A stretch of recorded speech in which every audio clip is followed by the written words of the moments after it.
Khemjira, the series, has become one of the most talked about Thai BL dramas this season, not only because of its supernatural storyline but also because of the heart-wrenching bond between Pharan and Khem. This episode, episode 11, feels like both an ending and a beginning. It's the culmination of their journey through curses, sacrifices, and faith, a story that weaves love, duty, and destiny into one emotional thread. Today, we're diving deep into the episode 11 preview and review, focusing on the emotional connection and development between Pharan and Khem, the master and the boy whose fate has always been intertwined with ancient karma. The episode opens with one of the most emotional moments in the entire series. Khem sobs uncontrollably, his body trembling as he clings to Pharan, his master, his savior, and the person he loves the most. Seeing Pharan's face streaked with blood instantly tells viewers that the battle has ended, but at a great cost. When Khem softly asks, "Master, does it hurt a lot?" It's not just a question about physical pain. It's a reflection of his fear of losing Pharan again, fear of being alone, fear of the curse that almost took everything from them. But Pharan doesn't answer directly. Instead, he rests his head gently on Khem's shoulder, shaking slightly as if to say, "It doesn't matter anymore." That silent gesture becomes one of the most powerful expressions of love in the entire series. The director chose to focus on their embrace, letting the camera linger on their closeness, the trembling in Khem's fingers, and the relief in Pharan's eyes. There's no need for words, the silence speaks volumes. You can feel that all the fear, pain, and suffering have been replaced by a single emotion, peace. Pharan tightens his arms around Khem, not out of possession, but out of gratitude. It's 6:06 a.m. on June 6, the exact time when the curse breaks. Khemjira has finally turned 20 and escaped his doomed fate. The scene fades to the soft light of dawn, marking the end of darkness, both literally and symbolically. The epilogue transitions smoothly into a scene where the sound of a helicopter echoes through the forest. It's a reminder that even though their battle against the curse is over, reality still waits for them. The wind from the helicopter's blades scatters the ashes of their struggle, blowing through their hair and clothes. The two slowly pull apart, reluctant yet understanding that they still have unfinished duties. This moment captures the series' perfect balance of love and responsibility, a recurring theme throughout. Jet and Chan arrive running toward them, representing the return to the real world.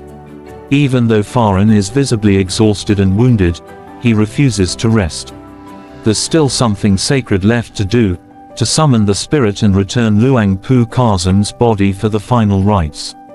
This part of the episode reflects Pharan's devotion, not just to his teacher but also to the spiritual order that guided his life.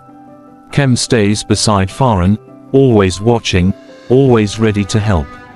As Pharan kneels before Luang Pu Kazam, spreading a white cloth and preparing the ritual items, we see Khem kneeling just behind him, his eyes never leaving his master. The scene feels more like a prayer than a ritual, a final act of closure. Pharan's chant of the 7 books of Abhidhamma and the Matika Bangsukal carries both reverence and grief. The cinematography captures the soft glow of the oil lamp and the incense smoke curling upward, symbols of transcendence, release, and peace. When Pharan finally speaks the words, "You are now free from suffering and sorrow. Let's go home, Luang Pu," the camera cuts briefly to Khem's face. There's admiration there, but also deep sadness. He knows that Pharan's strength comes from both love and pain. This scene shows that Khem has matured, no longer the frightened boy from the beginning of the series but someone who has learned the true meaning of devotion. The following scenes, packing up, boarding the helicopter, and returning to the temple, all carry a quiet melancholy. It's as if the entire world is mourning with them. Even the background score is soft and reflective, emphasizing closure rather than loss. When they finally reach Yuban Ratchathani and Pharan instructs Jet and Chan to inform everyone of Luang Pu Kazam's passing, the show shifts tone. The narrative moves from supernatural tension to human emotion. We see that, despite their pain and exhaustion, none of them rest. They continue to serve, driven by gratitude and moral duty. The funeral scenes are among the most visually striking moments in the series. The temple is filled with people, the air heavy with incense, and the sound of chanting echoing through the hall. The production design makes the atmosphere feel authentic, and it reinforces one of the show's strongest messages, that love and faith can exist side by side, even in sorrow. For Pharan, this is not just a farewell to his mentor, it's a farewell to the darkness that haunted him and Khem for years. Throughout the ceremony, Khem stays by Pharan's side, quietly helping, his presence constant but gentle. Viewers can see how much he has grown, his once naive admiration has become a steady, quiet love. Their bond is no longer defined by hierarchy or dependence but by equality and mutual understanding. The show subtly hints at this shift when Pharan, during one of the quiet moments at the temple, looks at Khem and gives a small nod of acknowledgement, as if silently thanking him for surviving, for believing, and for staying. Later, when the cremation finally takes place, the tone shifts again to something deeply personal. The scene of offering sandalwood flowers marks the end of not just the ritual, but of a long spiritual journey. After everyone finishes their duties, Jet hands Khem a small white wrapped bundle, a final gift left behind by Luang Pu Kazim. When Khem unwraps it and sees the infant-sized anklet made of snake skin, the symbolism becomes clear. It represents Khem's rebirth, a reminder of the curse that once bound him and the life he can now live freely.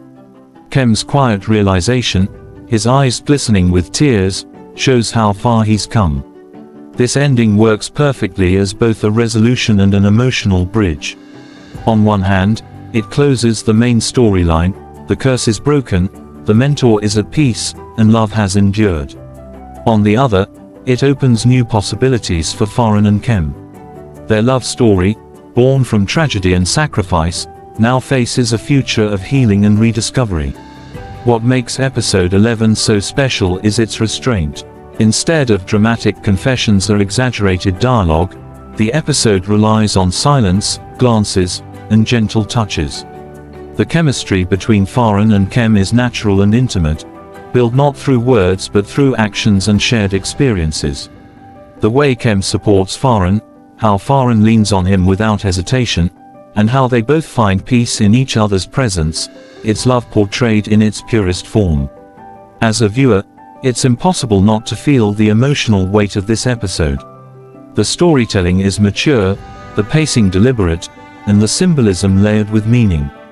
Episode 11 doesn't just end the curse, it completes their emotional arc. Pharan and Khem's romance stands out not because it's loud or dramatic, but because it's quiet, selfless, and deeply human.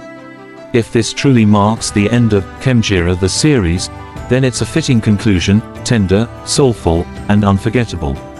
But if the creators ever decide to continue their story, fans would undoubtedly welcome it.